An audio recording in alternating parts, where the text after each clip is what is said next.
কামারহাটিতে ইফতার পার্টিতে যোগ দিলেন বিধায়ক মদন মিত্র।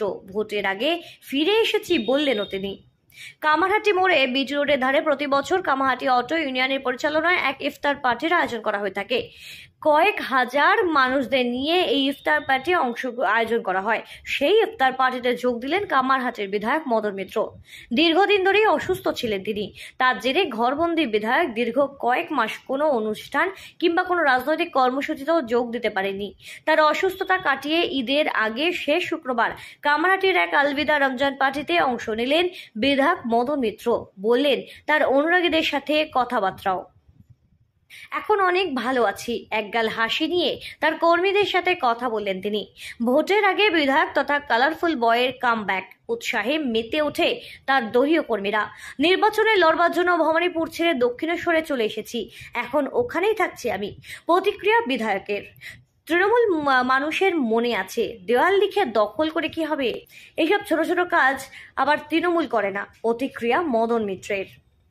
ঈদের আগে শেষ শুক্রবার ইফতার পার্টির আয়োজন করা হয় কামারহাটি অটো ইউনিয়নের পক্ষ থেকে। কামারহাটি অটো ইউনিয়নের সমস্ত অটো চালক থেকে শুরু করে কামারহাটি এলাকার প্রায় কয়েক হাজার মানুষ এই দিনের এই ইফতার পার্টিতে অংশগ্রহণ করে। ইউনিয়নের সম্পাদক আনিসুর রহমানের তত্ত্বাবধানে সম্পন্ন হয় এই দিনের এই অনুষ্ঠান। আর এই অনুষ্ঠানে প্রধান অতিথি হিসেবে সামিল হয়েছিলেন কামারহাটি বিধানসভা কেন্দ্রের বিধায়ক মদন মিত্র। এছাড়াও উপস্থিত ছিলেন কামারহাটি পৌরসভার পৌরপ্রধান গোপাল সাহা সহ কামারহাটি পৌরসভার বিভিন্ন ওয়ার্ডের কাউন্সিলররা। দীর্ঘ কয়েক মাস পর বিধায়ক মদন মিত্রকে কাছে পেয়ে উৎসাহ এবং উদ্দীপনায় মেতে ওঠে এলাকার মানুষেরাও। শরীর ঠিক আছে, চিকিৎসা চলছে, তবে সব প্রোগ্রাম যেতে না পারলেও আজকে কামারহাটির আফতারিতে যদি না আসি, তাও শুধু আজকে 24-25 এরকম একদিন করে যেমন রমজান হয় সেরকম নয়। আজ আলবিদা জুম্মা, অর্থাৎ এটাই ঈদের আগে শেষ শুক্রবার। আজ যদি আমি না আসতাম, এখানকার লক্ষ লক্ষ নওজওয়ান ভাই যারা রোজা করছে তারা ভাবতো যে আমাদের আরেকটা ভাই আছে, সে আলবিদা জুম্মা এলো না, আমাদের সঙ্গে আলবিদা করলো না। তাই অনেক দূর আমি ছিলাম, যে কোনো মূল্যে এখানে পৌঁছানো আমার কাজ ছিল।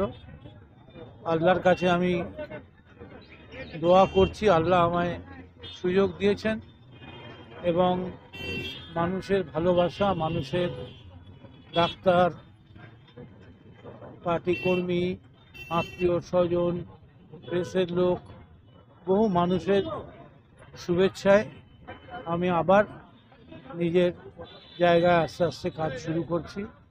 সবাইকে আমি আমার মোবারক, জুম্মা মোবারক এবং শুভকামনা জানাচ্ছি। ভোটের আগে ফিরে আসার তো কোনো ব্যাপার আসে না। ভোটের আগে আমি আছি, আমি আগে থেকে থাকবো বলে দক্ষিণেশ্বরে রাত্রে বাসা নিয়েছি। দক্ষিণেশ্বরেই থাকি এখন ভবানীপুরে থাকি না। এখানে থাকি মানে ভোটের আগে অলরেডি আমি কামারহাটিতে ঢুকে গেছি। এসব ছোটোখাটো এই ব্যাপার, এগুলো আমাদের পার্টির সমস্ত লোয়ার লেভেলের ছেলে যারা, তারা এইসব কাজ করে না, তারা এইসব কাজের সময় থাকে না। তাছাড়া চেয়ারম্যান আছে, চেয়ারম্যান দেখছে, শুভরূপ আছে, ও দেখছে। আমাদের পার্টির নেতৃবৃন্দ, কাউন্সিলররা রয়েছে। আমার মনে হয় না আমি তৃণমূলের যে অবস্থা, তাও আবার কামারহাটিতে, সারা বাংলাতে দেওয়াল মুছে কি হবে? তৃণমূল মানুষের হৃদয় আছে। हर साल मदद एमएलए तरफ से होता है। एमएलए साहब के तरफ से हर साल करीबन 5,000-10,000 लोग का अफ्तार पार्टी होता है। सबसे बड़ा अल्लाह का शुक्रिया करते हैं, भगवान का शुक्रिया करते हैं कि मदन मित्रा फिट है, कमजोरी है। मदन मित्रा सब कुछ शुगर से लेकर हर चीज़ प्रॉफिट है, हर चीज़ लेवल पर है। अल्लाह ऊपर वाला का दुआ है, पब्लिक का दुआ है कि मदन मित्रा का सब चीज़ रेडी। खाली सिर्फ हाथ के वजह से तकलीफ है थोड़ा, और पहला बैसाख से फील्ड में आ जाएंगे। हाँ, फर्ज है।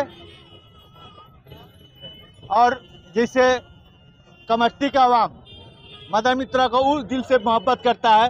34 साल में कभी ज़िंदगी में इतना एमएलए से मोहब्बत नहीं मिला था जितना मोहब्बत 11 और 21 के बाद मिला है। मदन मित्रा वो शख्स आदमी है कि आप 2 बजे रात में भी फ़ोन करिए, कमेटी का आदमी फ़ोन करता है कि कमेटी से बोल रहे हैं, तो फ़ोन उठा के बोलता है क्या बाबू क्या काम है, तो दादा ये काम है, काम हो चाहे नहीं हो, बाकी फ़ोन उठा के बोल देते हैं हर जगह। यही मदन मित्रा के लिए दिल में बसे हुए हैं कमेटी के अंदर। करीबन 5000 लोग।